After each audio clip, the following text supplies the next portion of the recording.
আজ আমরা আপনাদের নিয়ে যাচ্ছি পূর্ব আফ্রিকার বিস্ময়কর এক জনপদে, যেখানে প্রকৃতির সাহস আর সংস্কৃতি এক হয়ে গেছে। এটি হলো মাসাই উপজাতির পৃথিবী। চলুন জানতে পারি এই রহস্যময় জাতির জীবনযাপন ঐতিহ্য।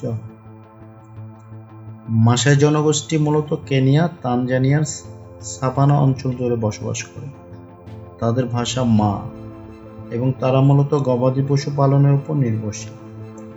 মাসাইদের সাহস, ঐতিহ্য ও লাল পোশাক তাদের আলাদা পরিচিতি এনে দিয়েছে বিশ্বব্যাপী।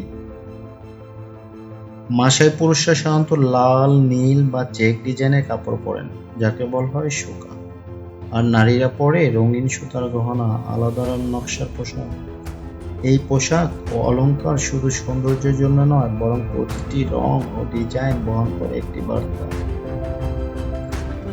মাসাইরা গবাদি পশু, বিশেষ করে গরুকে অত্যন্ত পবিত্র মনে করে। তারা একটি যোদ্ধা জাতি। মোরান নামে পরিচিত কিশোর ছেলেরা সাহসিকতা ও শারীরিক শক্তির পরীক্ষা উত্তীর্ণ হয়েছে। মাসাইদের ঐতিহ্যবাহী নাচ, বিশেষ করে আগুন, যা এক ধরনের লাফানো বিশ্বজুড়ে বিখ্যাত।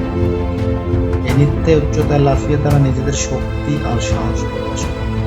তাদের গান উৎসবগুলোতে পুরো গ্রাম একসঙ্গে মেতে ওঠে। যদিও আধুনিকতা মাসাই জীবনে প্রভাব ফেলেছে, তবুও তারা এখনো তাদের ঐতিহ্য রক্ষা করে চলেছে। অনেক মাসাই তরুণ এখন স্কুলে যায়, কিন্তু তাদের গর্বিত পরিচয় সংস্কৃতিকে ভুলে যায় না। মাসাই উপজাতি শুধু একটি জাতিই নয়, বরং এক জীবন্ত ইতিহাস। সাহস, ঐতিহ্য আর প্রকৃতির সঙ্গে মিলেমিশে গড়ে ওঠা জীবন চিত্র আমাদের শেখায় কিভাবে সংস্কৃতি আর আত্মপরিচয় ধরে রাখা যায় যুগের পর যুগ। এক ভয়ঙ্কর ঠান্ডা পৃথিবী, যেখানে সবকিছু বরফে ঢাকা, এই চরম প্রতিকূল পরিবেশেও একটি জাতি শতাব্দীর পর শতাব্দী টিকে আছে। তারা হলো ইনুইট। আসুন আজ জানি ইনুইট উপজাতির জীবন, সংগ্রাম আর সংস্কৃতির গল্প। ইনুইটরা হলো আর্কটিক অঞ্চলের অধিবাসী। মূলত কানাডা, আলাস্কা, গ্রিনল্যান্ড এবং সাইবেরিয়ার উত্তর প্রান্তে তাদের বাস। তারা অনেক সময় একজিমো নামে পরিচিত হলেও তারা নিজেরা ইনুইট শব্দটাই ব্যবহার করতে বেশি স্বাচ্ছন্দ্য বোধ করে, যার অর্থ হলো মানুষ। বরফে ঘেরা অঞ্চলে কৃষিকাজ সম্ভব নয়, তাই ইনুইটরা মূলত শিকার ও মাছ ধরা করে বেঁচে থাকে। তারা তিমি, সিল মাছ, হিমবালক মাছ শিকার করে খাদ্য জোগায়। শিকার তাদের জীবনে একটা গুরুত্বপূর্ণ অংশ। ইনুইটদের সবচেয়ে পরিচিত বিষয়গুলোর একটি হলো তাদের বরফে তৈরি ঘর, ইগলু।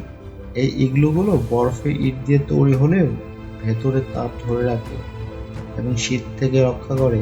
ঠান্ডা থেকে বাঁচতে ইনুইটরা পশুর চামড়া ও লোম দিয়ে তৈরি পোশাক পরে। তারা নিজেরা হাতে তৈরি করে জুতো, জ্যাকেট এবং হুড। তাদের নাচ, গান, গল্প বলা এবং ভাস্কর্য তৈরির মতো সাংস্কৃতিক চর্চা খুব জনপ্রিয়। ইনুইটরা বরফ আর প্রকৃতির সঙ্গে মিলেমিশে তৈরি করেছে দুর্দান্ত সংস্কৃতি।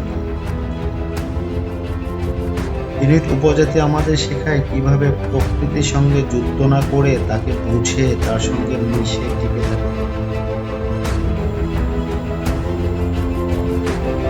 পৃথিবীর অন্যতম বিস্ময়কর এবং রহস্যময় স্থান আমাজন জঙ্গল। এখানেই বাস করে কিছু অসাধারণ আদিবাসী গোষ্ঠী, যাদের জীবনযাপন আধুনিক সভ্যতা থেকে একেবারেই আলাদা। আজ চলুন ডুবে যায় আমাজন উপজাতির এক অজানা জগতে। আমাজন রেইন ফরেস্ট দক্ষিণ আমেরিকার এক বিশাল বনাঞ্চল, যা 9টি দেশ জুড়ে বিস্তৃত। এই বনের গভীরে 400-রও বেশি উপজাতির বাস। অনেকে এখনো বাইরের জগৎ সম্পর্কে কিছুই জানে না। এদেরই বলা হয় আনকন্ট্রাক্টেড ট্রাইবস। এই উপজাতিরা গাছ কেটে নিজেদের জন্য কুটির বানায়, নদী থেকে পানি সংগ্রহ করে আর শিকার ও ফলমূল খেয়ে জীবন ধারণ করে। তাদের প্রধান খাদ্য মাছ, ফল, বন্য পশু।